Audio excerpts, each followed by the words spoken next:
up, everyone? Welcome to the No Life Gaming Show. Remember, we are splitting the show into two. This portion is the gaming portion. Basically, we got some news we're going to talk about, and then we're going to jump into the Game of the Year nominees that Spike TV thing does. We're going to just talk about all these nominations and what we think should win, what we think will win, stuff like that. And then we will get into the tech section after this show on a different episode. So you can stick around and listen to the tech portion, which would come up right after in your podcasting feed, or if you're watching on YouTube, it should come up right after that. If you just want gaming news, then you can just check this one out. All right, let's just get started. Let's bring on the co-host. Actually, wait, before we do, I need to say a few things. So as you can see, we changed the naming scheme a little bit. It is now No Life Digital, and both on Twitch and on Twitter. And there's a reason for that. That reason is we are building a website. It's almost complete. You will be able to see it pretty soon, and that is going to be the hub for everything No Life related. So get excited for that because it's coming along pretty nicely. And I just realized that I can now post articles from my phone just wherever I'm at. I didn't know I could do that until recently, so I'm just going to slam that thing with content. I want to build a little bit of a library of articles, reviews, as well as videos onto the website before it goes public. But just know that No Life Digital is now the name. If you've been following us on Twitter, then it'll just change for you, as well as Twitch. Excuse me. And if not, well, that's our new name, so hope you like it. All right, now let's bring on the crew. What is up, co-host? What's up, guys? How was your week? What's up, man? Madu. Chilling. Week was pretty good. I mean, yeah, it's been decent enough, other than the fucking squirrels, but yeah. The squirrels. Is there a story behind that, or are you just gonna say the fucking squirrels and just trail off? Just goddamn squirrels, man. No, dude, there's like definitely squirrels in the attic here. Ooh, I've had that issue. Kind of want to kill everyone. I've had that. Not issue. really, but yeah. It's because like they're only ever active from like 2 to 5 a.m. Yep. So it's like, okay, cool. And squirrels don't Thanks, fuck guys. around. Like when they got shit to do, they got shit to do. You know, they're gonna be running up there, scratching and shit, clawing at your fucking ceilings. It's not fun, man. It's not fun. And they also bring like bugs and shit. So I feel for you, man. I feel for you. My parents, their tree is, we have a big tree right in the front yard, and the branches like hang over the roof. So squirrels just run up and they eat all the acorns, and they just get into the roof and hide away as soon as it gets pretty cold out. That's usually when it happens. Anything else? Did you guys see the website? You guys Yeah, I browsed through it a little bit. It looks pretty smooth. It's coming along nicely. Pretty slick, Brett. Here, I can do a little sneak preview here on the podcast. So you can't really see the domain, but you can see the site a little bit. And there you go. There's a little sneak preview. What's cool is that there's like this little template that I found that allows you to do reviews in a real nice way. So when you guys want to do a review, you don't need to do any like coding or CSS. You just like put your stuff in there, some pictures, and it all like formats it for you. Makes it look really nice too. So get excited for the website, guys, because it's coming. Love websites. Like barrage it with WoW content. So there you go. You can make a little WoW section, a little WoW corner of the world. A WoW tab. Say we did. Only WoW vanilla though. Yeah, no, that's literally what it's about. Only the real WoW. Wow. I don't even want to go into that right now. Wow.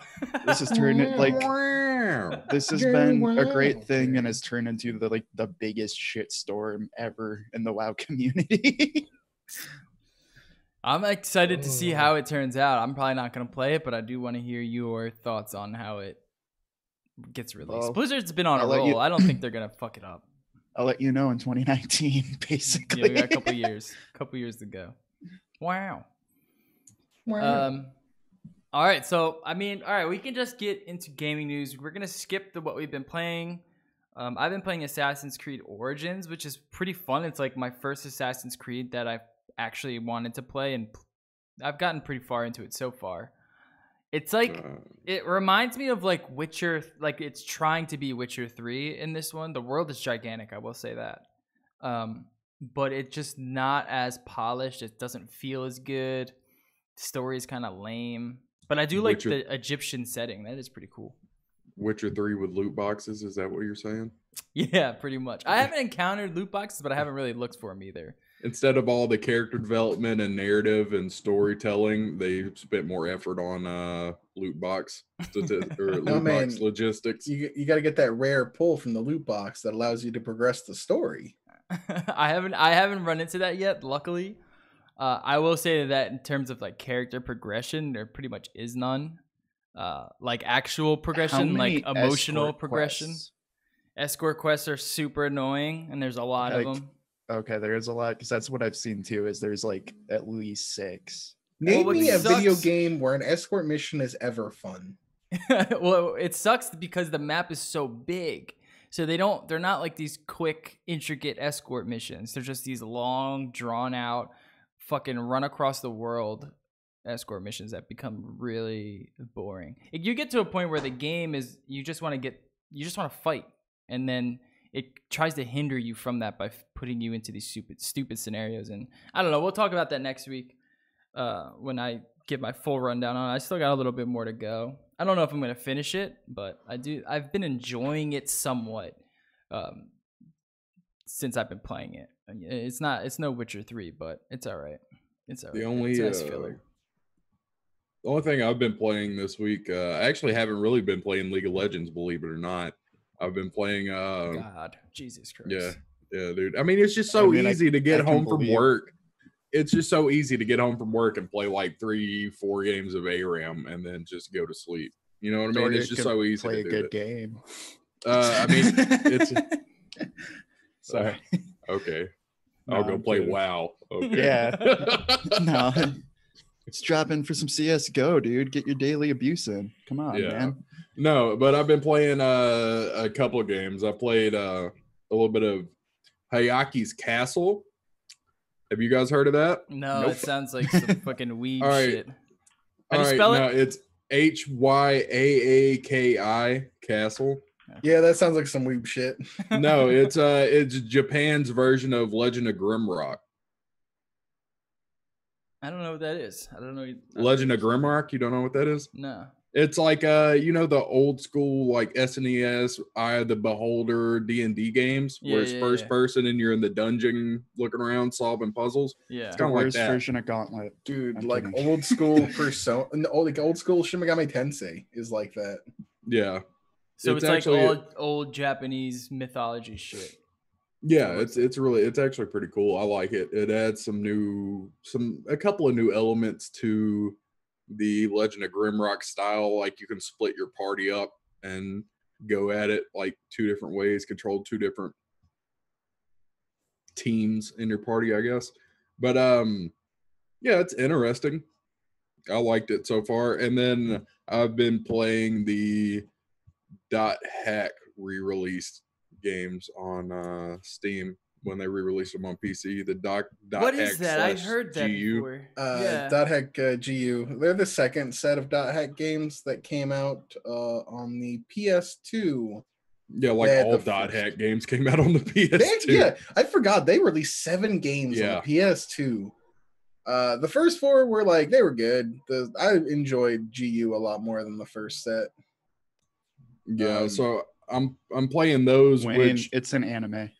Yeah, it's like a single player game, but like it's based in like an MMO style game. Yeah. I like it. Yeah, I like the original set, and I never played GU growing up. I played the original trilogy though. And this one they released it on they released it on Steam. And weren't they like releasing a new one or no? It's $44. Yeah, it's $49.99, right? And you get the original trilogy, and then you get a new one. So it's 4 games for $49.99. So if you like that universe and you like JRPGs, I'd pick that up. That's a lot of fucking value for your money. Did CyberConnect 2 do the Volume 4, or was that a different company that did it? I haven't played it yet, so I haven't looked. Yeah, I mean, I would I haven't hope made it that it's far. the I'm original. still on the first game. Yeah, I would hope that it's mostly the original team. My only advice to you, having played those games, don't forget to take the time to grind. You don't want to get caught in a really dumb part of the game. Trust me. Trust me when I say it. You can get caught like pretty much stuck, underleveled, and can't do anything. I'm a JRPG player. I have multiple save files and I grind a lot. I'm just saying. I'm not new to. I'm just in my first rodeo. I made the mistake my first playthrough of like not having a save file like that was really close in time, and I wound up wasting like 6 hours. Yeah, the way I save usually is I stagger mine out in 3s. So I always have like one I can go back to if it's situation's really shitty. You should have seen my Persona 5 like playthrough. I think I was up to like 15 different saves. Man, this game looks really dated. At least the one that I'm looking at, PS4 Pro. I mean it's a PS2 game that they say, you know how it is when they say HD remake now. Just scale. It's not really like they don't reskin it or they don't retexture it. They just scale it up. And that art style to begin with, you can only upscale so much. Yeah. Have you guys played Nier yet? Nier Automata? No, I have not. I wanted to. I kept wanting to wait until they fixed it on PC because I heard that it's pretty glitchy and it's in desperate need of an update. And last I heard, they still haven't updated it. Like I want to buy it on PC. I don't want to buy it on PS4 because I never even turn on my PS4 anymore. Yeah, I would say it's worth it if you want to play it now, because it's good, dude. I think you'd really like it. It's the world is cool, story's really good. It's like weird too, in like a weird Japanese way. I think you'd like it. I think it's actually on one of my lists, isn't it? Yeah, it is. Yeah. Because I've heard so much about it, and everybody that I've talked to said they enjoyed it. So I don't know if it's like up there for me this year. There's so many good games this year, but it's definitely up there. As a game, like it's a good game. It's definitely a good game. All right. Anything else? Anyone's been playing anything else? The only thing I've been playing is Rocket League on the Switch. Oh yeah, how is that? I was gonna get that, but I just haven't. I have Rocket League on like three different It's Rocket devices. League. Now you can just play it in handheld mode, which is fantastic. I can lie down in bed and play Rocket League. Yeah, that's the thing though. Like I already have it on I have it on PS4. I have it on PC. I think I have it on another device. I forget. This is the first time I paid for it because your 1080 Ti calculator. Yeah, right. It's like Skyrim Doom. Would you say that this version of Rocket League is the esport title of the year? Is it an esport? There's an esport around it. It's considered an esport. ESL runs crap for it. Damn, that's crazy. If you go into the game, you can watch they promote the tournaments and stuff. I don't know if it's esport game of the year, but it's fun. It's just a fun game to throw on the Switch and just play. How much do they want for it? $20. Yeah, it's not too bad. It's totally worth it. Like I said, my first time, my buddy gifted me it on Steam because he wanted somebody to play with, and then I got really addicted to it, and now I'm kind of getting addicted again to it. It's fun. It's definitely fun. It's really easy to get lost in that one more game mentality where you're just like, oh man, it's 1 a.m. I'll play one more game. Is there online? Oh man, it's 3 a.m. One more game. Can you play online on the Switch?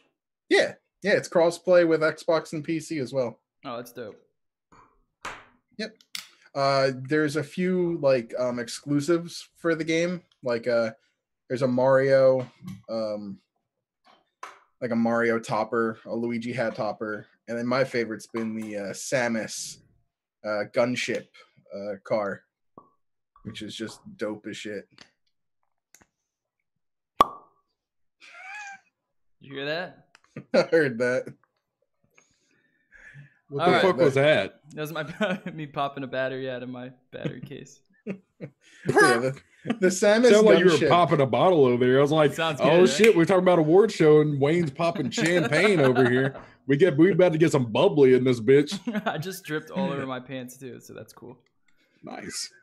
Comes how I from do that man. frequently. Win over drip All walker. over my fucking hands now. Jesus Christ. And you wonder why you go through so many mods. I know, man. This is crazy. Yeah, like I said, Wayne, anytime you want to, you can just grab one of those mods randomly from your back shelf back there and just ship them. Just ship them my way. Well, I would appreciate it much more than Cassandra. Cassandra would literally, I know he was sitting there saying, "Oh, I've been trying to get one so I can replace my Sigelli." Shut the fuck up. Shut the fuck up. Like, we have literally, I think Jerry can actually agree with me right here. Me and Jerry have literally talked about like getting a mod for Cassandra, and he has been like, "No, I'll probably just use my Sigelli still." I thought you guys were just joking. I thought you were joking. No, fuck no. We like sing. legit like what's his Newam. Newam was giving us a bunch of shit, and we were all like, "Hey, save the mods on the list for Cassandra." And and Cassandra was like, "Man, to be honest with you, I'm not even going to use it." It's like, "Fuck you, dude." I think he would use like something like a drag. He just needs like that high power. He looks like he would big-ass use something mod. called a drag. Yeah. Anyways, sorry, I rode this show somewhere else. It's But, the last, Samus Gunship is exclusive to the Switch version of Rocket League, and it's my that's my go-to like car choice. okay. Well, let's get into news. We got some stuff to talk about. I don't want to make this show too long. Amazon Black Friday. Boom, here you go. Check them out. A bunch of deals. This is GameSpot.com, so I'm gonna have to catch the autoplay really quickly. Let's see if I can do it. Yes, got it. I think. I hope. Anything good? Have you looked at this yet? I haven't looked at anything yet. For me personally, unless there's PC parts on there, that's like the only thing I'm looking for this Black Friday. You got a mechanical typewriter keyboard, which is down to $110. So you're basically looking for a isn't Cyber Monday usually when Newegg does most of their sales? Yeah, Cyber Monday, Black Friday kind of thing.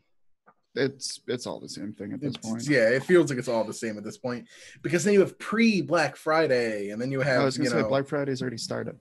Yeah, like it's Black Friday week now. I'm good with that. I'm happy with that, man. Keep pushing it around. Just stretch Black Friday out for me. I don't know if I'm gonna get anything this Black Friday. I don't know if I'm not anything. I never get anything any Black Friday. When I was younger, it was because I didn't want to go to the store and risk committing murder on somebody who's like pushing me to get like a fucking, a TV, you know what I mean? Or something like that. Like somebody just like bumping into me and like, fuck it. It's like, I don't have the patience for that shit. First of all, I got like some kind of social anxiety where I hate crowds. Oh yeah. Which that sucks, but so if I'm going in there and I'm just surrounded, like packed into Walmart, every aisle is like a fucking sardine can, or whatever store I'm in, every aisle is like a sardine can. Like, I'm already irritable, but then I got this fucking social like disorder. Fucking soccer mom trying to fucking rip my face off for a goddamn toaster or some shit. You know what I mean? Say I've been into Black Fridays for a while now. This might be the first year in about 7 years where I actually might not do anything.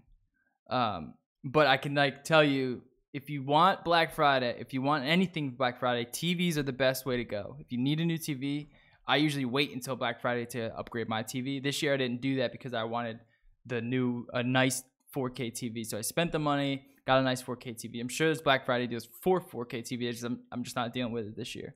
Headphones are always good on Black Friday. Yeah, by the way, you posted a link for headphones, didn't you? Yeah, yep. We could check that out in a minute. 2 really good headphones are pretty much almost half off. So you go TVs, headphones, any kind of like speaker stuff is like the best on Black Friday.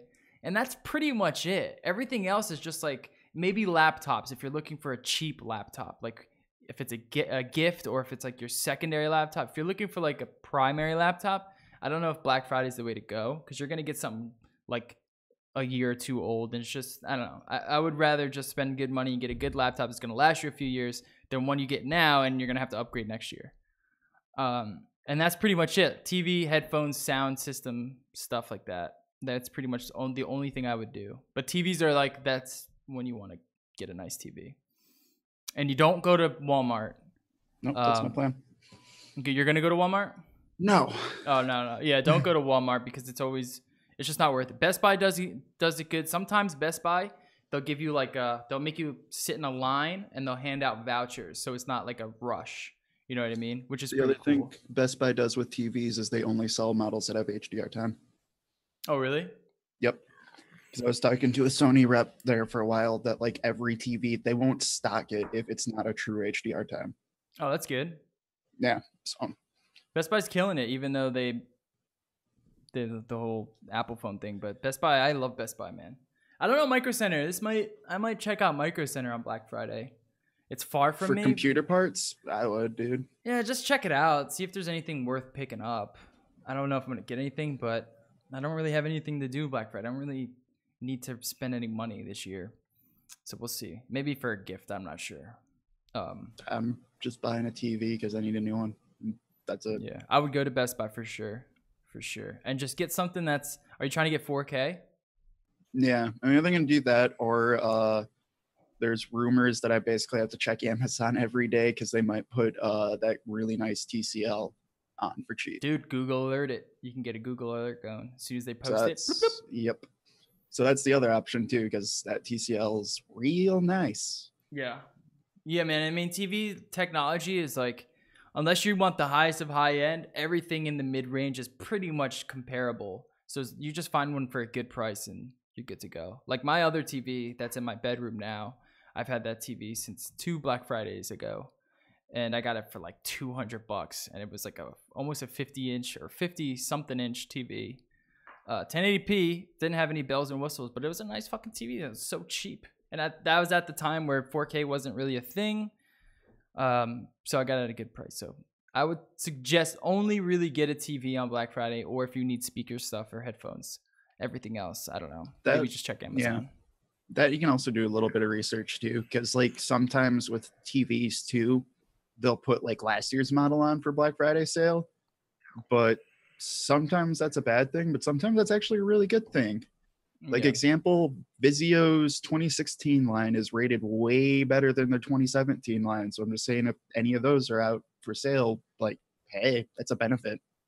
Yeah. And like you can get like a Sony, like they do their lines weird, like a Sony X930E, and then you got the Sony X850, and those are two really good 4K TVs that are drastically different in price. And I'm sure the 850s and the 900s will be on sale, where their high ends will maybe they'll knock off $100 or something. All right, let's get into Valkyrie Chronicles 4 announced for PS4, Xbone, and Switch. Boom. Autoplay. Got it. Got the autoplay again. Yeah, there's autoplay on like the next 3 articles, by the way. Yeah, I see him. Okay, cool. Anything else you want to say about this? I mean, have you ever played any of the Valkyria Chronicles? No, but all right. I've Except seen for the last one. I've seen the Switch trailer, I think. This would be the type. Well, I mean, it'd be kind of shitty to jump in on 4. Are they not retroactively releasing them for the Switch as well? They're probably not. Probably not. All right. So if I were you, I'd, on this next Steam sale in Christmas, or actually, there's one coming up this month, isn't there? I don't know. We posted like a list of them one of the something like that. I think there's one coming up this month. But the next Steam sale, whenever it may be, pick up Valkyria Chronicles on Steam, because it's like, I guess you would call it a JRPG, but the only reason you strategy JRPG. It's like if it's you like a free roaming XCOM, like military, like XCOM, and like kind of Fire Emblem. Yeah, like I would definitely pick it up because it's worth it. It's a good game, and it's not really too weeby. It's more like political. Mm-hmm. It's more like political and government and war and stuff like that. The only thing like weeby about it is its art style, in my opinion. Mm-hmm. It's not really. Yeah, I saw some trailers for it, so it looks interesting. I might just get it on Switch, dude. I mean, if it's a good game, how much Because I don't know if I'm gonna be. Yeah, but you're in the missing story. 3 games worth of installments. That's what I'm saying. Yeah, he's saying buy the first. Well, the first 2 are really the ones worth playing. I don't know how much. Yeah. The last Valkyria Chronicles game they came out with was what was the name of it? I can't remember. It wasn't great though. But this one looks to be like a return to form. You think I'm gonna be lost if I just hop into 4? Probably, yeah. I would honestly get 1 because 1 on the sale when sales come around on Steam, it's gonna be like, I don't know, like fucking $5. Yeah, and it's a good. Won't It's even a be good $10. Game. Might even be like $3. Yeah, it's a good game. I recommend it. All right, I'll check it out. It's a fun game to play. It's like a good strategy game. No doubt. And yeah, and you can play it like one. You can play like one mission if you want to, and then go do something else. Yeah. Yeah. The new one I'll get on the Switch, just portability, being able to play that game, on the go. Are you filling up your Switch memory card yet? Are you almost there? No, because I usually buy physical. Oh, that's right. I save a lot of my digital purchases for indie games and digital only games. Yeah, no, that makes sense. Animal Crossing Pocket Camp release date announced November 22nd. I thought this was out already. I already saw commercials for it, so I thought it was out in Australia. It soft launched, I guess you could say. That's a weird people place had to the soft launch. Dude, didn't they have the Nintendo way, whatever they were? Yeah, no, that's the Nintendo way. Pokemon Go launched in Australia first. Yeah, interesting. Yeah, this is gonna make Nintendo a lot of money. Yeah, because I'm gonna play the shit out of this game. Yep, I'm microtransactions stuck somewhere else for all of Thanksgiving weekend, and this is all I'm gonna be doing all Thanksgiving weekend. Yeah, I want to check it out. If shit comes in 2 days from now, fuck yeah, this is gonna be my life. This is gonna be killing batteries everywhere. It's a freemium game. I'll get it. Next week I got like too many shit. I need to get a USB adapter or some kind of USB multi-port, because if not, then next week is like No Life featuring, and then it's just going to be a blank screen for me because I'd unplugged my webcam so I could plug in my phone cord to charge my phone while I'm playing Animal Crossing on the podcast. That's another thing that you can get on Black Friday if you're out. It's like batteries, power banks, battery cases, and stuff like that. Man, they're always cords. Super cheap. That, and also just search on Amazon. Everything's on sale right now. Yeah, I just got like a 40 amp wall charger for like $10. Like I would I'll just legit go to Amazon and be like, Amazon Basics. Just I can get the cheap ass shit. So yeah. And I got the Mophie power case, which is like a case with a battery on it, and it works pretty nice. So if you ever wanted one of those things, I do recommend it. It is pretty cool. All right, what is this? Oh, we got another autoplay. Let's see if I can catch it.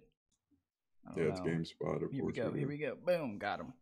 Shortly before Star Wars Battlefront 2's release, EA removes microtransactions for now. This was big news during the week that they pulled. There's 4 updates here, so let me read all the updates. So, big outrage, Battlefront 2, I'm sure you guys know. They pulled microtransactions. They said, we're not going to implement them right now, maybe later. Here's an update. EA released a statement on Battlefront 2 microtransactions confirming they have been removed, but only temporarily. Update number 2.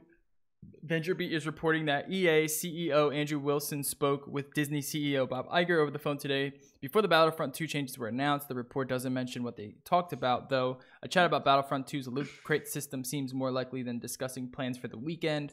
So supposedly EA and Disney called them and was like, dude, no, you got to fix this shit because you're screwing our amazing, gigantic IP and just staining it with this bullshit. Because if you're going to bring on a game of this magnitude onto and make it canon, I mean, that's big IP liability. You know, if you're leaving it up to EA and DICE to do what they want in this world, that's a big IP liability. So I'm sure Disney got wind of this and spoke to them.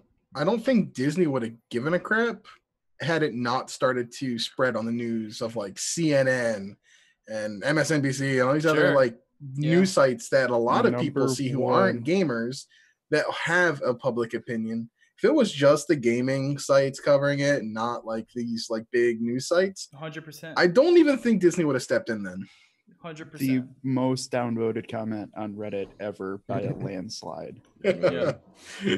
I'm just saying, like, okay, so I got a couple of things. First of all, like, I think it's a big victory that when Battlefront released, like, they didn't even break top 10 sales charts. For a game of this magnitude, they didn't even break top 10 sales charts. I think that is fantastic. I love that. Want to know the funniest thing to me, too, about all of this?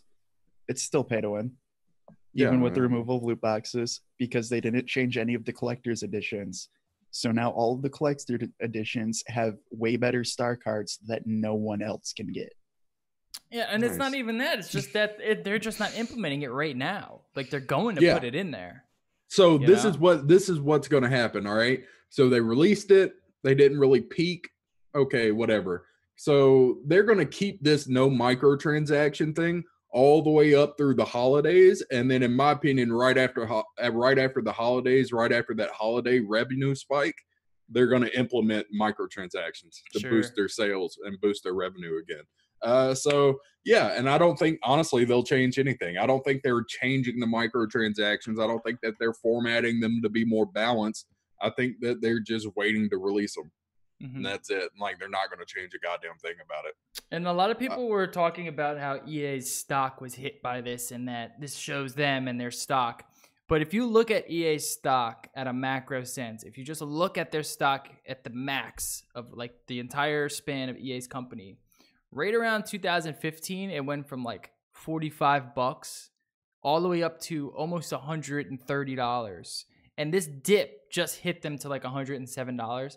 They're still on this massive rise. Like, whoever the CEO of EA is, he's not getting fired. He increased this company's profitability so much. Like, this is like what you want out of a CEO. They don't care how you get there, you know, as long as you're increasing the stock price. And it dramatically went up in the last 2 years. So if you really want to make this known that we don't want this type of stuff, you cannot buy these games at all. And when you do buy them, if you really have to buy them for whatever reason, you can't buy these loot boxes. Hit them where their profit is, because that is what's going to drive them to change it. It's not going to be just like, I don't know, just outrage, because outrage sells. You know, this game is, because of this outrage, a lot more people, I'm sure, heard of it that wouldn't have heard of it before. Some, you know, lady who's watching the news picks a wind on it. Oh, my son likes Star Wars. I'll get it for him for Christmas. I'm sure this game is going to sell a lot come Christmas time. You know what I mean? And there's a lot of loot boxes getting sold right out of there because, like you said, they're going to implement them pretty much right after the holidays hit.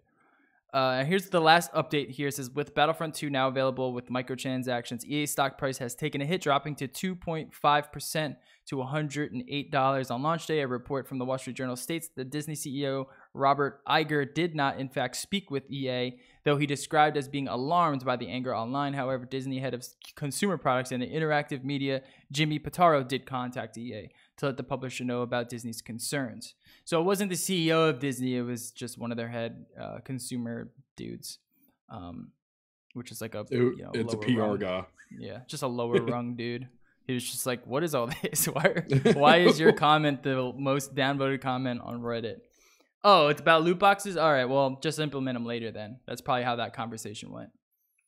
It's because Battlefield 2 is still the best BF2. I miss Battlefield 2. That was a fucking phenomenal game, wasn't it? Yeah, it took me a year to be able to play it because my computer wasn't good enough. Yeah, that was one of those games, dude. That was one of those games. I miss Battlefield Bad Company. Yeah, I miss Battlefield 1 and Bad Company 2. I miss Battlefield 1942. That too. Dude, Battlefront 2 is not a bad game. It's just that it came out, like 10 years ago. Yeah. Yeah, true. That was a good Battlefront 2. Pick it up right over there. You can get that on Steam. They have servers again. And I also hear that this Battlefront 2 is not even that good. Like, it's not even worth the admission price. So, I don't know. Sucks for them. Oh, well. I'm not going to buy it. I'm taking a stand. Dude, I was this close. I was this close to buying it. I'm not buying any games that have loot boxes anymore. Any games that aren't free to play. Like, free to play, I understand. Loot boxes and microtransactions, I completely understand it. You got to make your money somewhere. Single player experiences and experiences where you're playing competitively, that you pay full price for the game. People are paying like $60 to $100 for this game to get in it, and to be competitive, you have to spend money on microtransactions or like grind for ungodly amounts of time. Doesn't matter how good you are. I'm still fine with Overwatch because they're purely cosmetic and I don't care about them. So I don't need to pay any money to play that game. Real talk, bro. I haven't played Overwatch in months. So I don't give a shit about Overwatch, really, to be honest with you. I'm not saying it's a bad game, or I'm not saying if the loot boxes are cosmetic and that's just purely cosmetic, that doesn't bother me. I'll still support the game. I just won't buy the loot boxes with the that shit in it because it doesn't matter. Overwatch had a little bit more to it. It's just literally just like an arcade game. You know what I mean? With cosmetic. I wish there was more to the new modes, and I don't know. It's just literally the same game over and over again, and it got old quick. Yeah, I agree. I don't know. It's a TF2, dude. Like it's the same thing with TF2. Yeah. It's pretty much TF2, but except like TF2 I said, is free. from now on, this point moving forward, if a game is a full price game and it also has loot boxes in the system and the mechanics of the game, I will not buy it. I will not support it. No matter how good people tell me it is, I'm not going to buy it. Yeah. Well, like, all right, Assassin's Creed Origins, you wouldn't pick that up because it has. Fuck no, I wouldn't buy that even if it didn't have loot boxes in it. To be honest, what's another game that like Madden? I don't know. Pretend like you like Madden. Pretend like I like Madden. The last Madden I liked was fucking the one Jerry was playing. Is it the one Jerry's playing? 2008 NCAA. No, it's okay. I'm literally still playing Madden 17 right now. Yeah, like I think the last Madden I actually played was like Madden 15, maybe. That's a good one. That was a good Madden. But yeah, I mean, even if I was really into it, yeah, I'm not gonna buy it. I mean, it does it have loot boxes though? It has the card system. Yeah, I never call them loot boxes though. I never have to pay though. Like it never feels like I have to pay. Yeah, you don't even have to play that mode. Like if Madden comes out with a game where I got to open loot boxes to discover plays before I can run them, you know what I mean? Then I'm gonna be like, yeah, fuck that nonsense. Exactly. Oh my God, don't even say that because they're gonna hear it and they're gonna want to implement something like that, and that'll be the death of Madden. Civ 5 designer John Schaefer parts with Paradox. Creative differences blamed. Firaxis, lead designer of Firaxis. So he just dipped out. What does creative differences mean to him? What, like he tried to implement loot boxes and they didn't want him to or something? Is that what they mean? Yeah. I mean, I'm interested to see. I'm interested to see what he does because I really like Civ 5. Civ 5 was probably my favorite Civ so far. I liked it more than Civ 4, which is kind of sacrilegious to some people. But I liked it more than Civ 4 and Civ 3. Currently Civ 6. The Civ 6 really hadn't got its legs yet. Civ games usually don't pick up until you get like an expansion Year or two 3. under it. Yeah. Once you get an expansion or two under it and there's been a lot of balances and a lot of game changes, then it'll pick up and become a really good game. But yeah, I really like Civ 5, so I'm interested to see what this guy will do. I did want to point out, if you actually enjoy the combat style of Battlefront 2, you can currently buy Battlefield 1 for less than $30 for the full Unlocked Everything edition, or $5 for just the regular edition. Plays exactly the same as Battlefront 2. Wait, what? Wait, Battlefront 1, you said? No, Battlefield 1. Oh, Battlefield 1? Yeah, like, they didn't feel that much different. People still play Battlefield 1? Is there still like and for $5, there's still there's still a huge community. They're still putting content out for it. Really? But yeah, you can go and buy that and have a pretty similar style for either $20 or like the full-on, everything's unlocked edition for $30. What about Battlefield 2? Anything there? Any sales on Battlefield 2? How much is Battlefield 2? 60 to 100. Oh man. So I'm assuming that they haven't dipped that price down yet. No. Damn, how old is Battlefield 1? 5, 6 years old? Yeah, no, he's talking about the one the World War I one that you bought. Oh, last year. Battlefield Yeah, 1. These thinking- fucking naming dude, schematics, I man. know. These No name. sense. Oh my god, dude. Oh. Let's just rename games that we've already fucking made. Fuck you, EA. I was so I hope you confused for a fucking second. die. I was Yeah, like, no, why you would you buy hope your Battlefield company 1? burns. You can buy Battlefield 1 for less than $30 or less than $20. Oh, yeah, and pretty then, much and then the Wayne same brought up experience. and Wayne had the correct response. Which Battlefield one? There's fucking 3 of them. Which was it? The Battlefield with the number 1? Is it the Battlefield with no number? Is it the Battlefield 1 with ONE? It's like, what the fuck, man? Dude, Dice. there's I too hope many.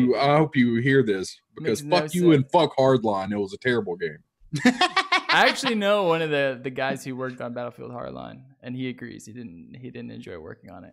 Yeah, it's a fucking mod, is what it is for a Battlefield game. No, I don't think anyone actually liked it. Yeah, not many people. Actually, did you guys ever play Battlefield Vietnam? That was a good Yeah. one. That was one of them. Yeah. And then what was the next one after that? Desert Storm or some shit like that? That was a good one too. I forget. No, dude, the name. Was it Desert Vietnam Storm? was. I don't know. I can't remember because Vietnam was a expansion for Bad Company 2. Bad Company 2 is already fantastic. No, I forget. I didn't even know that they made games on Desert Storm. I thought it because there wasn't that many. Desert Combat. That's what it was. Desert Combat. And that was a mod for Battlefield 1942. That was like the big mod for it. Because that was my game, dude. 1942. I love that shit. Anyways, all right. I wanted to skip the rest of those news topics, and we're just gonna jump into Game of the Year stuff. What do you guys say? Sure. Yeah, Battlefield Vietnam was Bad Company 2. You can buy it right now for $3.74. The only interesting news that we had left was that the SNES Classic has outsold the PS4 and Xbox One last month. Yeah, well, in October. Which is pretty cool, but I'd say that's going to be the only month that happens. Yeah, I'm not surprised at that either. You know, I don't know who's buying like those systems now, unless you're trying to go for like the newer ones, you know, like the Pro or the Xbox One X. A lot of people will be because they're like under $200 finally on Black Friday. And I'm sure you can get them used even cheaper. You know, pick them up used. Go to Craigslist, pick one up for like $50. All right, here we go. All right, so you have how should we do this? Because you have your list here. I guess we could talk about these extra ones, like the honorable mentions, under the radar, letdowns. We could talk about those last, and then we'll run through these awards first. So we're gonna save Game of the Year for the last one. Let's go to some of these more interesting ones. Let's go. What's the last one? We're not doing Best Chinese Game. Games for students. We're not doing How about Best that one? Debuted Indie Game presented by Chic Hydro. Best Esports Team. Skip. Best Esports Game. Rocket League. I mean, best esports team is Cloud9 anyway, so there you go. That's the only one that I'm aware of, and then fucking FaZe Clan. Rocket League, League of Legends, Dota 2, Counter-Strike, Global Offensive, Overwatch, Best Esports Game. I'm not too sure. Like there was my callback to asking if Rocket League was the best esports game. I'm not sure how like they would judge this. Like, what do they judge it upon? Like how big it is, or you know what I mean? Or is it the game that they actually judge? Yeah, no, I think it's always been a dumb kind of thing. Well, I mean, they're different. Yeah, it really just depends. One thing that I would judge on best esports game, like it depends on for the game. Let me read the description real quick. For the game that has delivered the best overall esports experience to players, inclusive of tournaments, community support, and content updates, irrespective of genre or platform. Which I don't think that describes the best esports game, because that just affects what, like 30 people within the game. That's more like biggest esport game. In my opinion, because there's also, you could also say, like, is it viewership, like viewability? Yeah, that's what I would describe as the best esports game. Is something that's something that somebody can sit down and they have no idea what's going on, and they never played the game and they've never seen it. They can watch it and they can enjoy it. And in that respect, I believe a game like Rocket League or like Overwatch or Counter-Strike, those would be your best. Counter-Strike.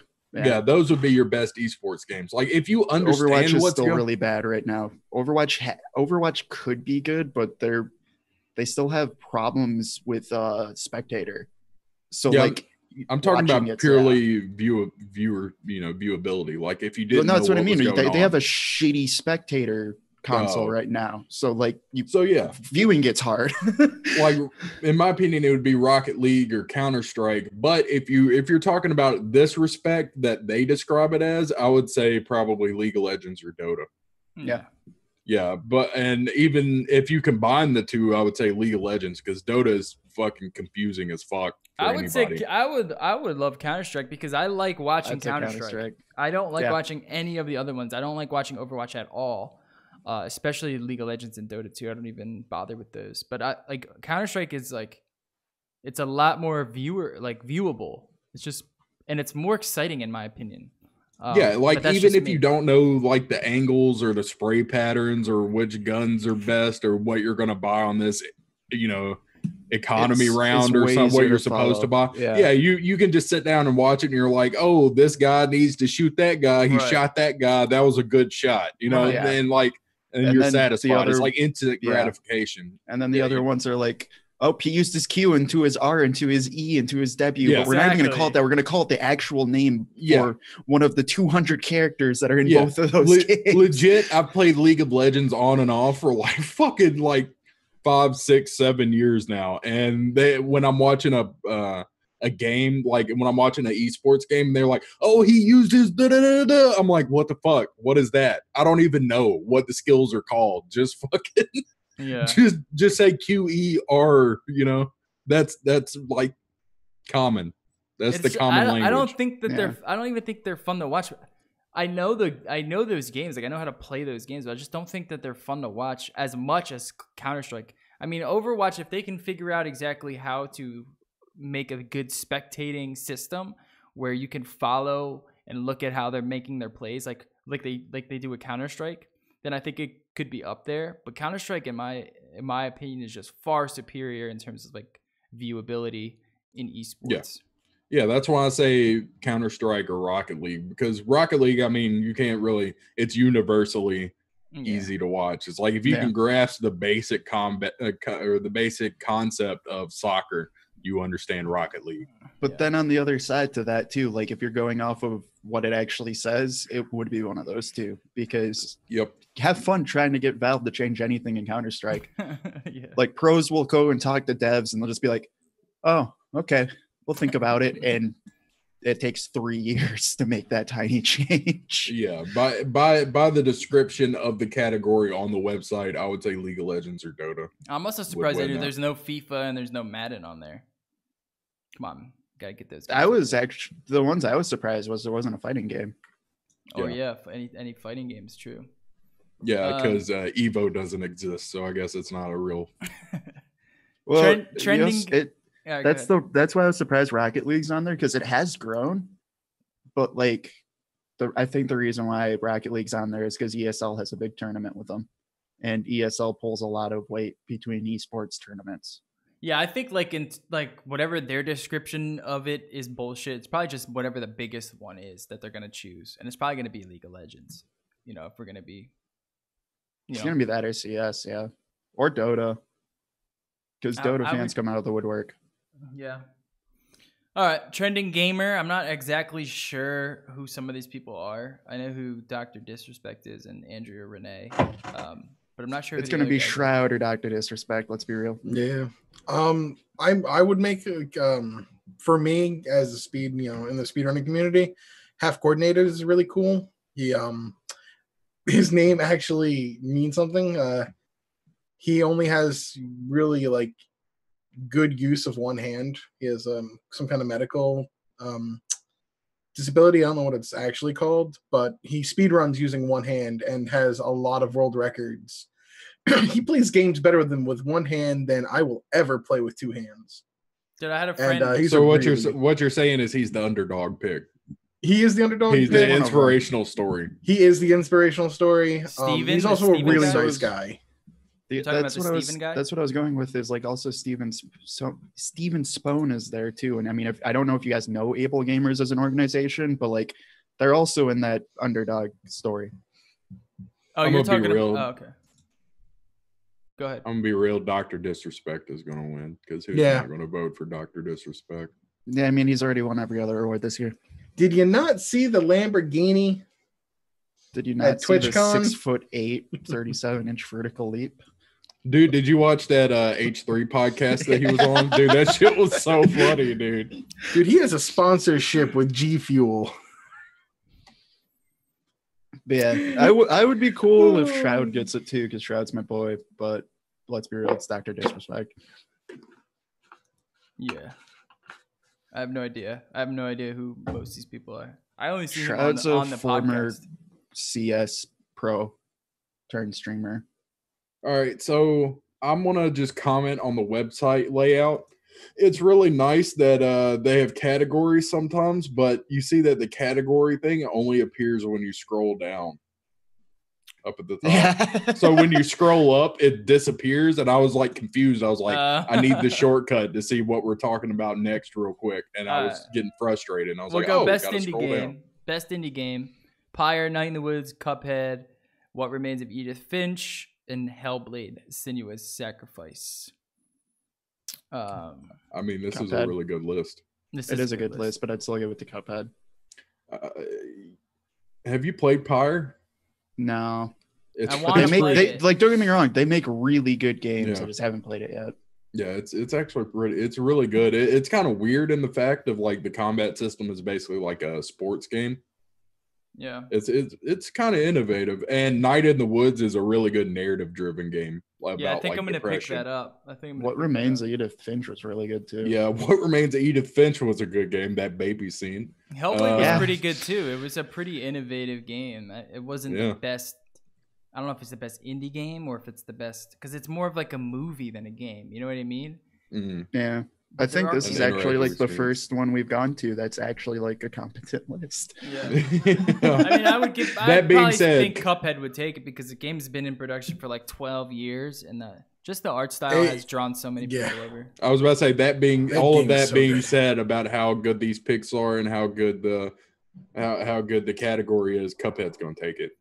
Yeah. I mean, you only have a game once every 12 years like that where you have to draw like 700 different things for like 2 seconds of fighting. It's craziness that they did shit like that. But you do shit like that because you have like a story to tell, and I think Cuphead's story in terms of like the game overall is just it's better than some of these games, you know. I would say it's on PC, but Cuphead not only is it for me best independent game, it's the best game on Xbox this year. Yeah. Yeah. Them's big words. Most anticipated game presented by Mick Cafe. So Mick Cafe has chosen these. Didn't know Mick Cafe was a person, thought it was a coffee. But Last of Us Part 2 is it even it's Last of Us Part 2. I'm so hyped for it. You already know what my answer is in this category from the picks. Monster Hunter World. I just saw it. Honestly, it's gotta see the Red Dead 2 or Monster Hunter World. Where's Dragon Ball Fighters? I was gonna say, can I meet the person who is actually still that excited for a new God of War? I'm really excited for it, but yeah, real talk. In comparison to all of the games that are going to be coming out next year, like that's the most excited you're getting is for God of War. Jerry, if you're not more excited for God of War than Marvel's Spider-Man, I don't know what the fuck. You don't want to play Marvel QuickTime Man, dude? Marvel's QuickTime Man is going to be great. Spider-Man looks dope. Okay, it looked like a QuickTime event, but it looked all right. I'm good. See, I'm excited for God of War, but I'm not as excited for God of War as I am for the King. Monster Hunter World. Classic. Oh, Vanilla WoW. Shit about that bullshit. I'm gonna be playing Monster Hunter World. Like y'all are gonna be like these last couple months. They've been like, oh man, it's like semi-life loco over here, not playing any new games, like just updating the news and phoning it in on. You're just podcasts. getting everything in and now. then my ass. As soon as Monster Hunter World comes out, they're gonna be like, "Where the fuck's Loco?" Yeah, that's what it is. You're getting everything in now before. Dude, we're gonna be your number one premier channel for all Monster Hunter World footage. It's 6:45. We're 45 minutes into the podcast, and Loco still hasn't shown up yet. Check PS4, PSN. Oh, he's playing Monster Hunter World. All right, here's a good category: best multiplayer: Fortnite, Duty, World War II, Splatoon, Mario Kart 8 Deluxe, Destiny 2, PUBG. I'm not going to count PUBG for any of these because it's not a fucking finished game yet. But PUBG's going to win. Do you really think so? In comparison to all of these choices, yeah. Yeah. Because these are really shit choices, dude. I know, they're really not well, good. I mean, you also got to think they had to pick stuff that came out this year. You can't really be like, can't really be like best multiplayer game this year, and it's like CS:GO, Madden 15. Like, no, that shit did not come out. I mean, the keyword you said was come out this year. Yeah, last I checked, it's still in early access. Yeah, that's the thing, I mean, man.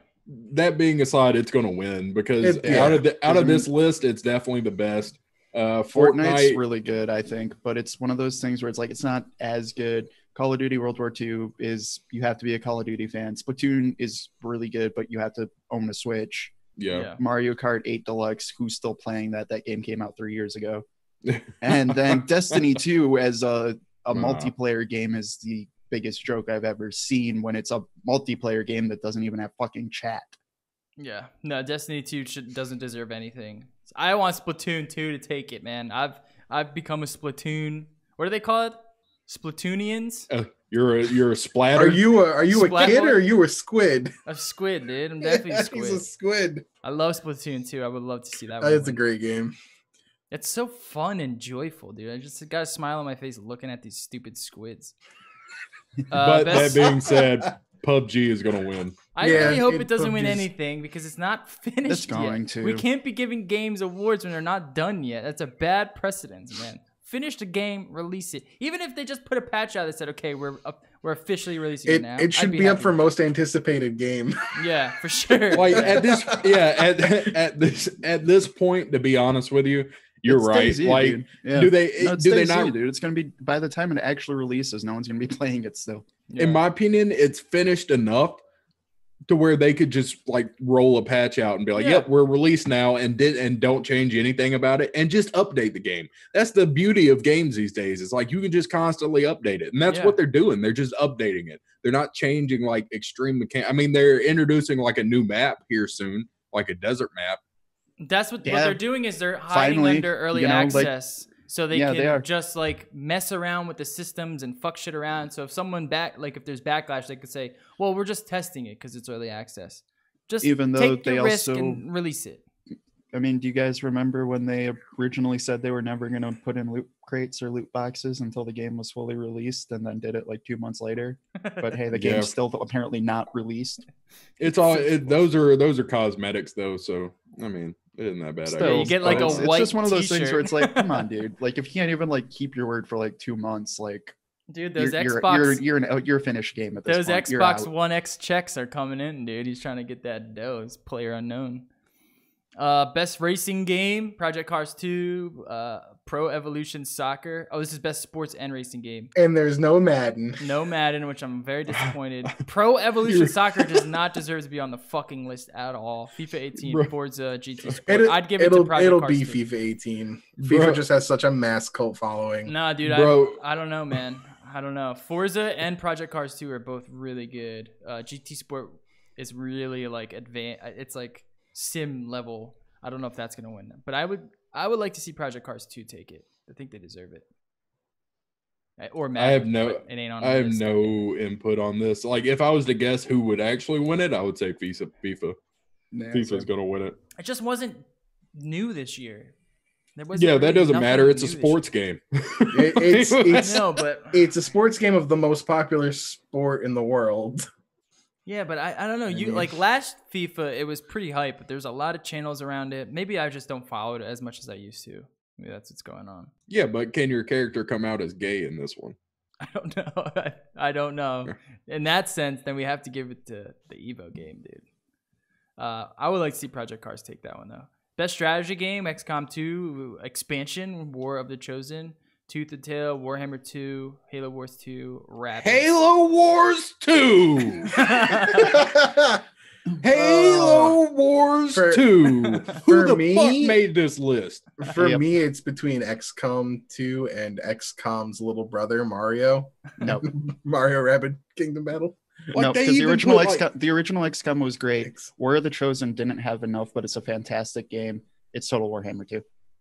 It's not even yeah. I mean, I haven't even played Total Warhammer 2 or Total War Warhammer 2, but what a name! Total War Warhammer 2. Too many wars. Yeah. Total War. Too many twos. Warhammer McWarhison. They should have called it Toodle War Warhammer 2. But yeah, like they even have Tooth and Nail on here, which just came out recently, not that long ago, and it's pretty like indie considering this list.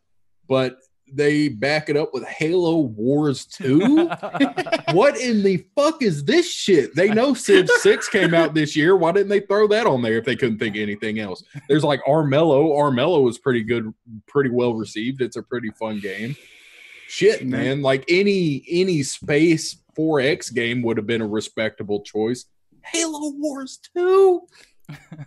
No, because I would say it's either going to be XCOM 2, Mario, or Total War. But my vote's totally for Total War Warhammer 2, hands down.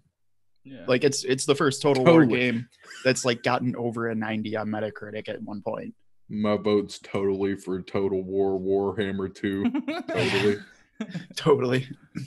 Best family game: Total War, Sonic Mania, Rabbids, Mario Kart 8 Deluxe, Super Mario Odyssey. Let's be honest. This category should just be called Best Nintendo Game. Yeah, for sure. Odyssey's probably gonna win it. I'd give it to Odyssey. It's probably gonna be Odyssey. Now Splatoon 2's on there though. Splatoon 2's on there. Does it take family? But it's gonna be Odyssey. Does it take family game and they give Mario the other ones, or do you think Mario just sweeps it? I think Mario sweeps it. I think Mario sweeps everything that it's in. Yeah. I don't know, man. Mario. It's up for Game of the Year. It's up against some big ones. Best fighting game: Tekken 7, Nidhogg 2, Marvel, Capcom Infinite, Injustice 2, Arms. This is between Arms. Yeah, no. This is between Tekken and Injustice. It's between Tekken and Injustice, and I think it's going to go to Tekken. I want Injustice. Too. I liked Injustice more than Tekken. I love Tekken, but I still play Injustice. Yeah, but man, Tekken's getting Noctis from Final Fantasy 15. and Geese. Geese Howard. But yeah, I mean, personally, I would pick. I mean, to be honest with you, Tekken 7's the only one I played on this list, so I got to vote for Tekken 7. It is good though. I haven't played any of them, so from the ones that I've played 3 of them. Tekken is I wouldn't be mad if Tekken or Injustice won. But if Arms wins, I'm going to fucking never watch this shit ever again. Best role-playing game: South Park, Fractured Butthole, Final Fantasy 15, Divinity Original Sin 2, Nier Automata, Persona 5. I'll give it to Nier for sure. I think Divinity is going to win it. Personally, I think I like Persona 5 a lot. I like Persona 5, but this is the role-play award, and like it's Divinity Original Sin. Yeah, I think this is a really good list. This is another. This was a really good year for. This was a really good year for RPGs. It really was. Like, even for like the pure idea of like role playing, like it's Divinity Original Sin 2. Dude, like I mean, you could. There's. I watched a video of someone. I watched someone. He just the first boss. The first boss has paintings of him all around. He literally just went around collecting the paintings and then dropping the paintings out of his inventory on top of the guy till the guy died. Yeah, that's great. Yeah. Dude, I love that. Divinity Original Sin 2 is so goddamn good. It's like, if you've ever wanted to get into, I don't know, like it depends on how your attention span is with these kind of games, but you can literally do anything in this game pretty much. And you can also like I don't know, the environment's so interactive, like Jerry's story, like fucking dropping paintings on a dude until he died. Like, what fucking other game does that? Indie developer, right? That's an indie game. Yeah, right? like Divinity Original Sin 1 was kickstarted. You know what I mean? And that was also a really good game. It's Pathfinder, the video game. But it's up against Persona 5, which is a huge that was huge. That was a big drop. Yeah. And Nier is like the underdog, I think, in all of these categories. So it's up Pretty against some big that's what I'm saying. Is like this is a really good list again. Yeah. They're really good games, but like for me, I guess from like a pure like role playing idea, or like, you know, you're supposed to get into it and create a character and like make that your own. That Divinity Original Sin. You can. There's a game you can do anything, or it's a game you have to play as a high schooler, you have to play as a robot, you have to play as an edgelord, or you have to play as a South If Park this was character. best JRPG, it would be different. Versus you can do anything. Not only that, but like Divinity Original Sin, it's so immersive, man. It sucks you. It's like 80,000 lines of spoken dialogue in the game. Any text that pops up in this game, there's a voice actor fucking speaking it to you. You're just sucked in, and it will not let you go. Yeah, so that's the one game I'm really trying to get into. I just need to find some time to be able to play it, because I played the first one and it takes so long to get into that game. That's the thing with I don't know, with the immersion level of this, it doesn't feel like it takes that long to get into. It feels like it sucks you right in because you're just immersed immediately. All right. Best action adventure game: Uncharted, Lost Legacy, Assassin's Creed Origins, Breath of the Wild, Odyssey, Horizon Zero Dawn. I would definitely give it to Zero Dawn. I think Zero Dawn wins everything. I'm gonna be the Zelda guy. Zelda guy. These are like Zelda guy too. This is like where we start to get into like the real categories. I think it goes to Zelda, but I loved Zero Dawn was just so much more impactful and it was just memorable than Zelda. Zelda was great, but Horizon's a new IP and it just came out of the gate swinging. Zero Dawn makes me want to buy a PlayStation again. It's fucking phenomenal. I think like when they came out at the exact same time, pretty much, which I think might have been the best week in gaming. Can we just comment on the fact that Assassin's Creed Origins just came out and it made it on this list? It made it on there because its name is Assassin's Creed. That's the only reason it made it on there. It does not deserve to be next to fucking Zelda. Not even on the list. On Horizon Zero Dawn. Like the rest of these picks are not that bad, but yeah. And Uncharted Lost Legacy is a fucking DLC expansion. It's not even a full game. Yeah, but it's Uncharted, so yeah, which is cool because I love Uncharted too. Yeah. I don't think Mario Odyssey, I mean, it's a great adventure game. I just don't think it's as memorable as Zelda or Horizon Zero Dawn, in my opinion, you know. Going up to best action game: Prey, Neo, Destiny 2, Cuphead, Wolfenstein 2. I don't know why Horizon Zero Dawn's not on this list either. I don't know why they split it up into two: best action adventure and then best action game. I really hope Prey doesn't take it because I hated that game. I got a feeling it's going to be Cuphead. Really? Can see that. It was just that good of a game. Dude, Neo was good too, though. Yeah, Neo was I heard great. Wolfenstein 2 was fantastic as well. Yeah. I haven't played it. I'm waiting. I have it down. Don't you kill KKK members half in, of these, in Wolfenstein Dude, you get 2? to punch Nazis in the face. And apparently it's got a lot of like twists and turns. That's the thing about these awards is they're very heavily console based. If you're not a console gamer, you're not really gonna have a lot of these games, you know. The Keeley Awards. Like Destiny 2. Best action game. 2017. Destiny 2 is the biggest disappointment easily. Dude, actually I consider this in this list, it's actually decent. Because it's a great action game. It's not a multiplayer game. It's not an MMORPG. I don't think it's a great action game either. But it's just an action game. It's fun. It's fun. I don't think it's a great action game. I mean, it makes more sense in this list than any other list is what I'm trying to say. Yeah, that's for sure. That's for sure. So my prediction for this, I really like Neo. I wish Neo would win, but Cuphead's going to win. Yeah. Yeah, I want Neo to win. Let's hope. Let's hope Neo takes it. That was a fucking amazing game. Best VR AR game, Superhot's going to win that one. Even though Resident Evil 7 is a close contention. Farpoint was good too, but I heard think cool things. I honestly think Resident Evil's going to win it. Star Trek I haven't played. I haven't played that one, so I don't know. I've heard really cool things about it. Lone Echo makes me want to fucking throw up.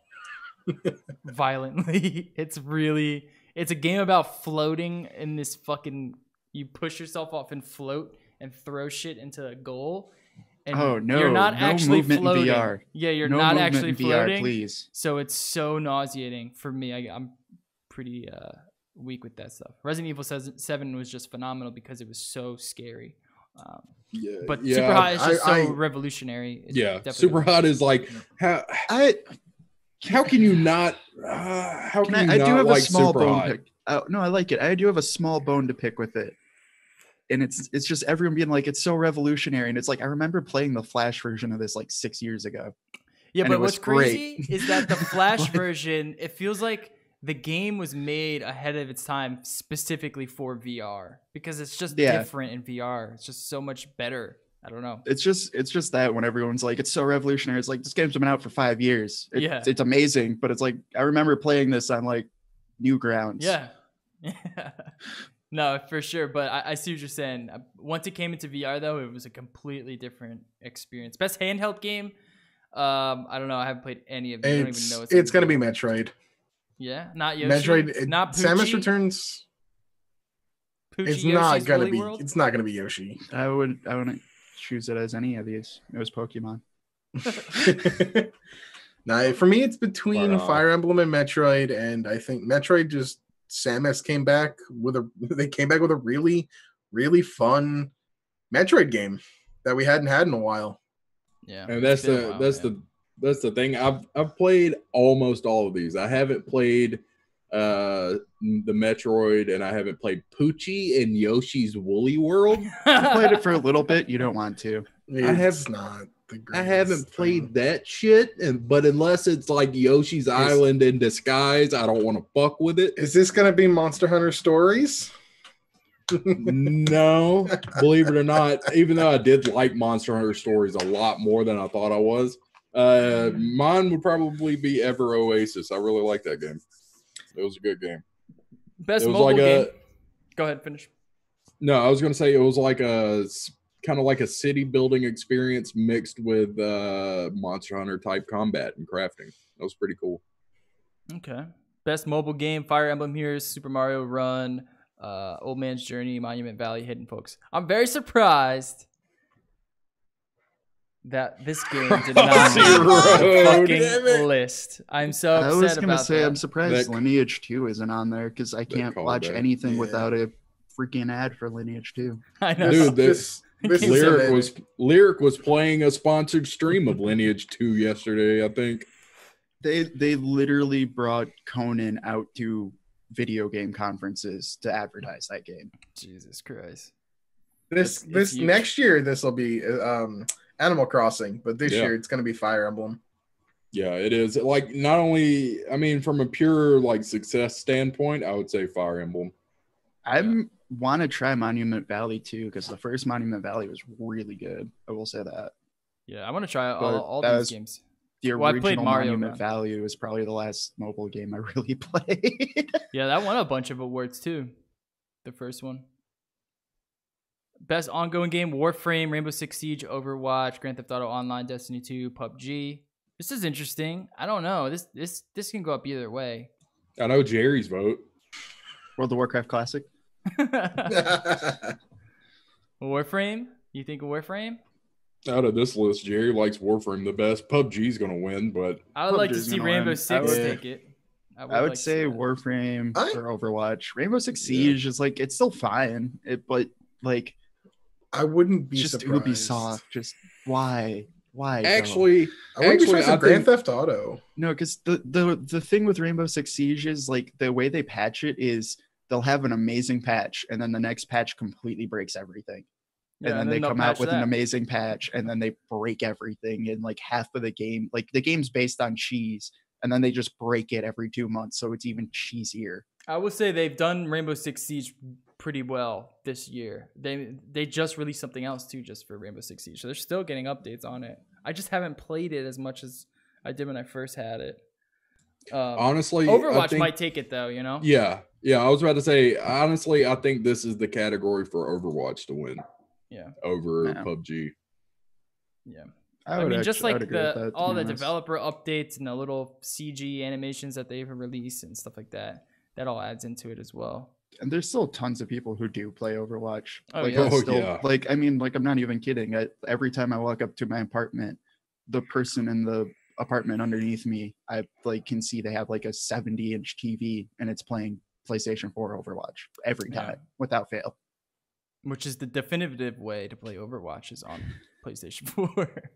Games for Impact, Please Knock on My Door, Night in the Woods, Life is Strange, Before the Storm, Bury Me My Love, What Remains, Hellblade. If Life is Strange wins this shit, oh my god, I don't know what I would do. I might go on a mass murdering spree. That was the worst game I've ever played. The worst game I've ever played. I literally played 10 minutes of it, and it was the worst game I've ever played. Anyways, I hope Hellblade wins this one. Yeah, I think it does. I mean, What Remains of Edith Finch. I would not be sad if Hellblade, What Remains, or Night in the Woods win. Either one of those three. I don't know Bury Me or Please Knock on My Door, and Life is Strange is just teenage angst. Yeah. That was what we were talking about that in the pre-show. Is I've never heard of either of those games. Yeah, but I think I'm gonna check them out. Hugely impactful. I'm gonna check them out. Definitely gonna check them out. I think Hellblade, that's all it's got is impact. Everything else kind of falls flat for that game. So it would be cool to see it because it was pretty innovative. Best performance, definitely Melina Juergens in Hellblade. She killed it. And then you have Laura Bailey, Uncharted Lost Legacy, Claudia Black, Uncharted Lost Legacy, Brian Bloom, Wolfenstein as BJ Blazkowicz, and then Ashley Birch, Horizon Zero Dawn as Aloy. But I think it goes to Hellblade. It's between Melina and Ashley. Yeah, I mean, Aloy was a great performance. I haven't played any of these games, so Aloy was a great performance, but it just didn't allow her to do the stuff that Melina was able to do just because of the game. You know what I mean? Like she had to do some crazy acting. And then they had all the mocap stuff on her face that was like spot on, and I don't know. I think she takes it. That being said, I wish Laura Bailey would win just because I watch Critical Role sometimes. Oh, she's on there? On Critical Role. No, that's pretty cool. I was gonna say I hope Brian Bloom wins just because I mean I can never hate BJ Blazkowicz. Yeah, regardless of who's playing him. For sure. But that's about all the input I can put into this because I haven't played any of these. Oh, actually, okay, I take it back. Hellblade's got this next category as well. Best audio design. Like I've played them, like Schizophrenic Whispers. Yeah, it's fucking like it's pretty cool how they did that. Super Mario Odyssey's on there, which is kind of weird. I think Hellblade should win it, but Zelda. There was really no music in the game. It was almost all audio design. Yeah. Which really, when you feel that game world, this broken world that's overtaken with wilderness, and it's pretty much only audio design, and I think that was really impressive. Yeah. Just over and over again, every fucking movement you make. Yeah. Yeah. My guy. I think this category is molded out for games like Hellblade and Resident Evil 7 though. Yeah, for like sure. That's part of the whole atmosphere is the sound. And like you said, Hellblade has a lot of that schizophrenic whispering and like it's all it's got. auditory hallucinations and stuff like that. It was made around the sound. I think they came up with the sound gimmick first and then they made the game around it. That's what I think. No, dude, Destiny 2. I don't remember anything from that game. No, the music audio-wise, but the music's really good in Destiny 2. I don't remember it. It's really good. Like legit. Like I would pull up like the original soundtrack, the OST, and I could listen to it on YouTube. While but that is next. Stuff. That's the next category though, which is best score in music. Oh. So do you think it takes it out of that? Cuphead, Nier, Zelda, Odyssey, or Persona 5? This is a hard category. I'd say Persona 5. Persona 5 and Cuphead both had OSTs that I can easily throw on repeat and listen to them all. My Personas is like 100 tracks. Nier was good too, though. But man, Cuphead nailed. Not only did the game nail the aesthetic, the music completely nailed that whole feel of that Motown 1920s swing. cartoons. Yeah. Yeah. There's so many bangers on that soundtrack. Yeah, but Persona 5 music is catchy, dude. You're walking around and so many bangers. It's for me, it's between Cuphead and Persona 5. Are you like so driving good. around? Are you Dude, driving like- around just like, dude, this is a banger? He was like, there's there's so many You bangers. didn't Like, catch that, and then both you put Loco and on- I are over here just like, You put on the Mudtime Bangers. track and tell me it's not good as fuck. dude, he's like, there's so many bangers on that game. Like, do you remember classics There's such so as like, many. I like to sing about the moon and the Judah and the Springer. Or hello my baby, hello my darling, hello my ragtime gal. Dude, Oh, Persona You set my 5 heart fire. on fire. Persona 5, dude, man. you know you're that not a had some- weeb until you drive down, listen, blasting Persona 5's last Yeah, no, surprise. that I listen to smooth jazz. when I listen to game soundtracks and man. shit, I listen to it in my house. I don't just like run around the hood blasting. I do. Cuphead. At the I club, do. they put on fucking just Cuphead at rolling the down, club. just rolling down Camden. You know, yeah, No, definitely bitches, not. bitches love Yep. 1920s. Definitely not. But I here's- think here's me actually straight they would fire. be more scared of you then. So that's probably a good thing. They're like, this dude's stuck in like a time machine. What He's the just fuck? he drives down. And Just it's wonder why I black never and get white. jumped. He's just black and white. There's no color whatsoever. It's That's like our- he's like just rolling through the hood. And everybody just looking at him like, what the fuck? And he's got like the dark tent rolled up, and you just hear muffled like going, The car is bouncing back and forth, very cartoonish. Like, and they're like, what the fuck is this? Dude? Best art direction just goes to Cuphead. We don't even have to explain that one. That one goes to Cuphead. Persona 5 and Horizon, maybe, but definitely Cuphead. Best narrative. Okay, this is pretty good. What Remains, Nier, Hellblade, Wolfenstein, Horizon Zero Dawn. Now, I think Horizon takes this one. I think Horizon takes best narrative. Nier, it wasn't very narrative in my opinion. It was good, but maybe What Remains is in I contention. mean, That game is all narrative, but yeah. there's a game on here where all you do is kill fucking Nazis. Like, I mean, what throw other that out narrative there. do you need? what Yeah. better narrative? Yeah, I think I don't know, man. That's a tough one. Best game direction: Wolfenstein, Resident Evil, Zelda, Mario, Horizon.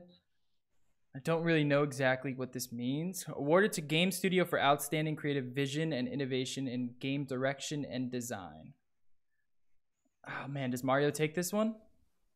This I is would just where Mario actually starts to say- sweep. I still, if I I had to go would- between Zelda and Mario, I'm still going Zelda. That's what I was gonna say. So I was gonna say Mario's got a good case here. I'd give it to Zelda because Zelda's like a new. It's almost a new version of how to do that open world RPG. Yeah, They for sure. they took everything Zelda had been established since, God, the Super Nintendo, which is, you know, that whole gameplay of Is this get where, item, beat dungeon, get item, beat dungeon. And this one was just, hey, you remember the very first Zelda you played where you just didn't know what to do and we just, you know, you just explored? Yeah, here's that, but like a billion times better. Now, is this where you guys think that Mario and Zelda start? They go neck and neck. They just sweep the categories. Because I think like the next few, or actually, there's only one more. There's best game direction. I think. Oh, this is hard, man. This is I hard. think if Zelda takes the earlier one and this one, then it's hard to say it's not going to take Game of the Year. I mean, shout out to Resident Evil for making it onto this list too. I mean, let's that be one real, was that was also, a great game. like- Resident Evil 7 is the best Resident Evil that's been in Ever. at least probably like Since After 4. like 5 Yeah. and 6 Since had 4. essentially become action games, Yeah. this one was a just return say, to like- form. Yeah, Actually- it's phenomenal. Contrary to popular belief, I actually didn't mind 5 too much.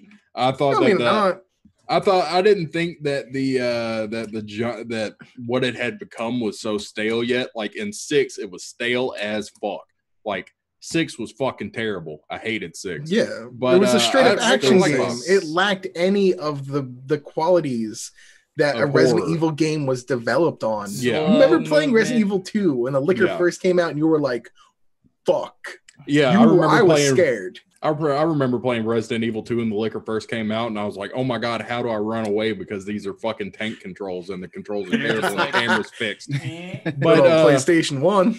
yeah, but anyway, like I agree. Resident Evil 7 is like pretty landmark for the franchise because it's basically rebooting its whole layout. Because like you said, it did turn into like some kind of weird action, like weird M. Night Shyamalan movie there for a minute where, you know, like it was all scary. twist and it was weeby and shit. But then 7 came out and 7 was really good from what I saw. It's hard to make games scary, man. And this one was actually scary.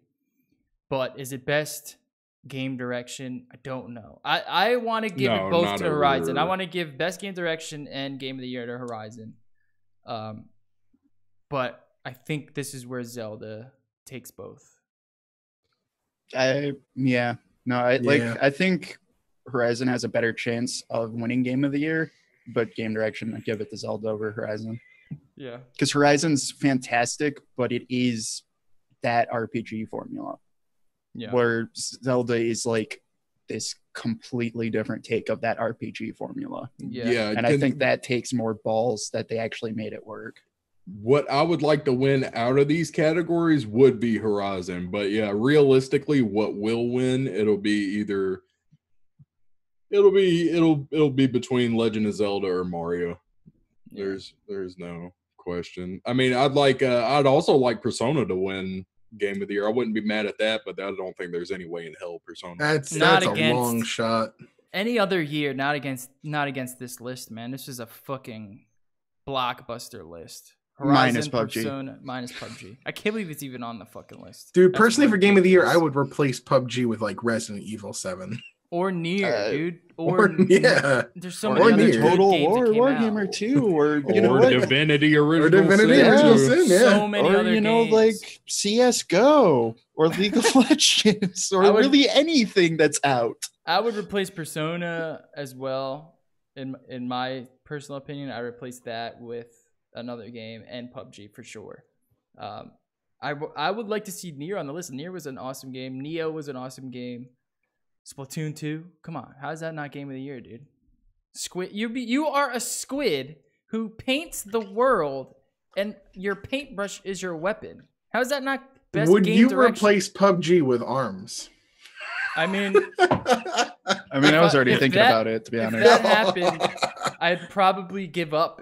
I'd shut this whole operation down, and there would be no life.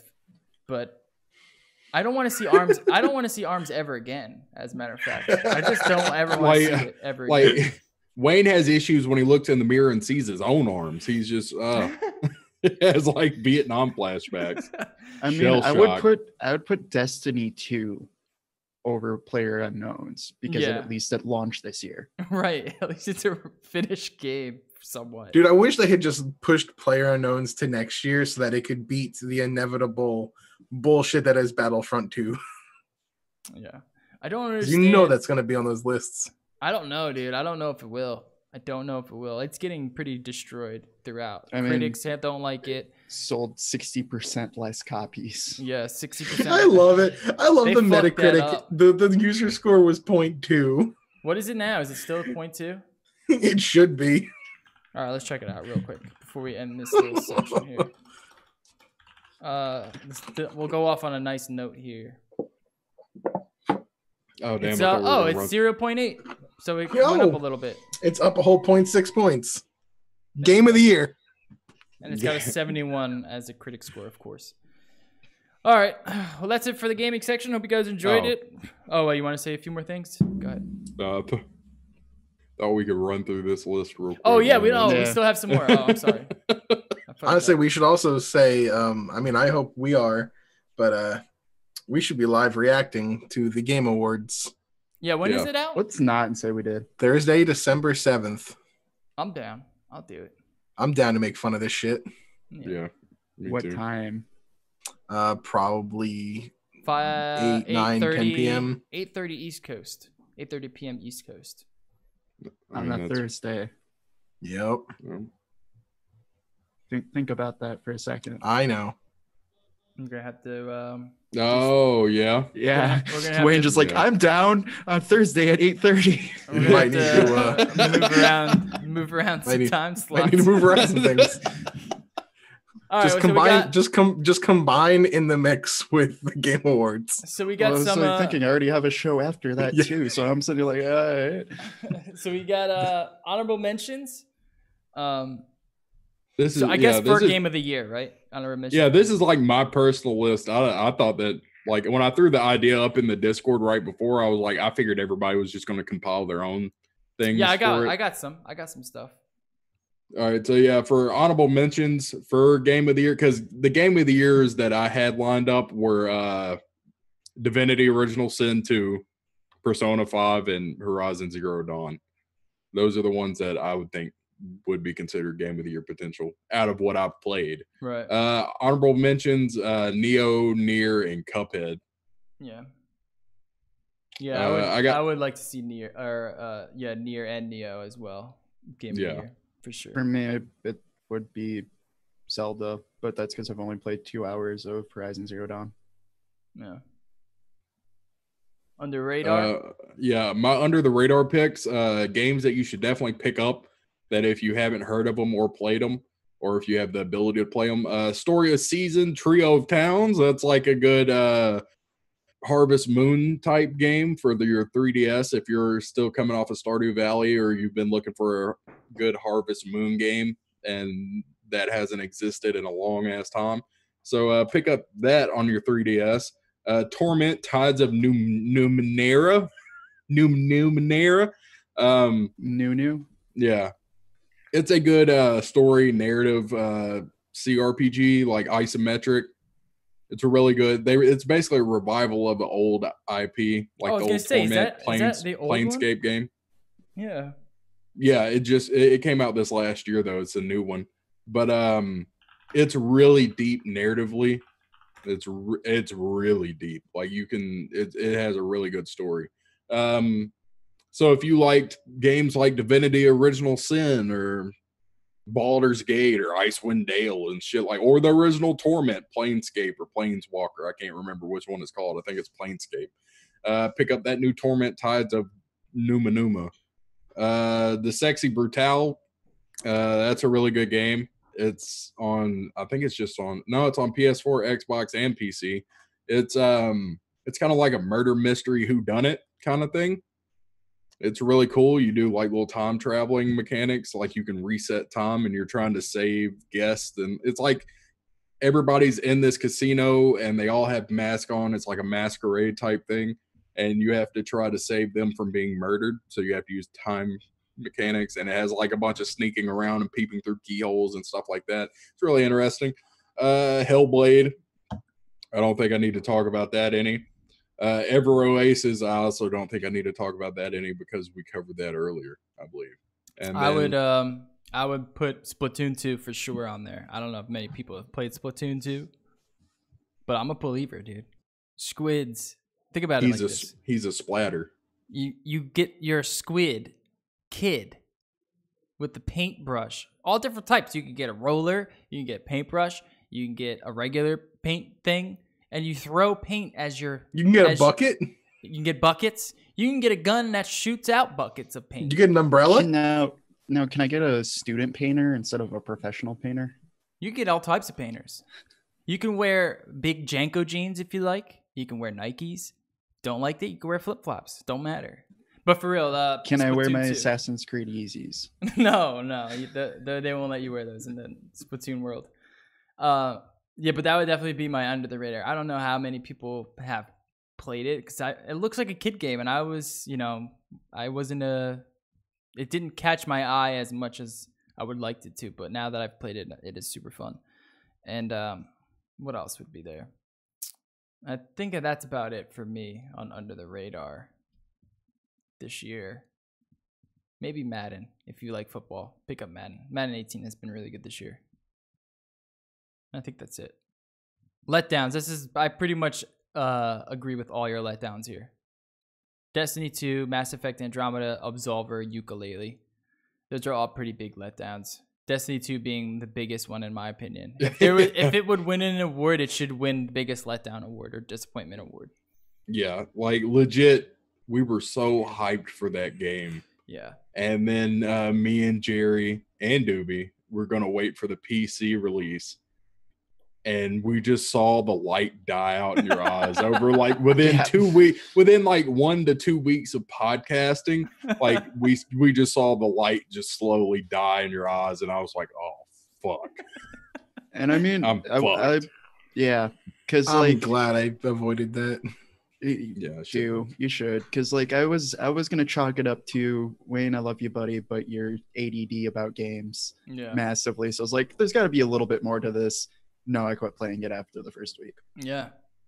Like I tried to touch it once the other day, and I apparently have to.